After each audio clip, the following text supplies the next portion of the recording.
প্রশ্ন উদ্বেগ হয়েছে বিগত নির্বাচনে আমরা দেখেছি কি পরিমাণে টাকা খরচ হয়েছে নির্বাচনী এলাকাগুলোতে।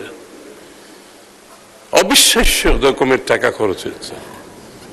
প্রত্যেকটি নির্বাচনী এলাকায় আমরা বিপুল অঙ্কের টাকার সম্মুখীন হয়েছি। এমন এমন ক্যান্ডিডেট যাদের কোনো ব্যবসা নেই, বাণিজ্য নাই, বুঝলাম নির্বাচনী আইন ভায়োলেট করেও ব্যবসা বাণিজ্য থাকলে নিজের পয়সা খরচ করতেছে। এমন এমন ক্যান্ডিডেট ছিল যাদের তেমন কোনো আয়ের উৎস সম্বন্ধে জানা নাই, কিন্তু তারাও কোটি কোটি, 50 কোটি, 100 কোটি টাকা খরচ করছে। মাননীয় স্পিকার, এই প্রশ্নগুলো আসছে কিন্তু ওই জায়গা থেকে, এবং এটা কিন্তু পাবলিক নলেজ যে সবার কাছে এত টাকা কিভাবে খরচ করতে পারে। তো এটা একটা বিষয় আছে, এটা আমাদের বোঝা দরকার।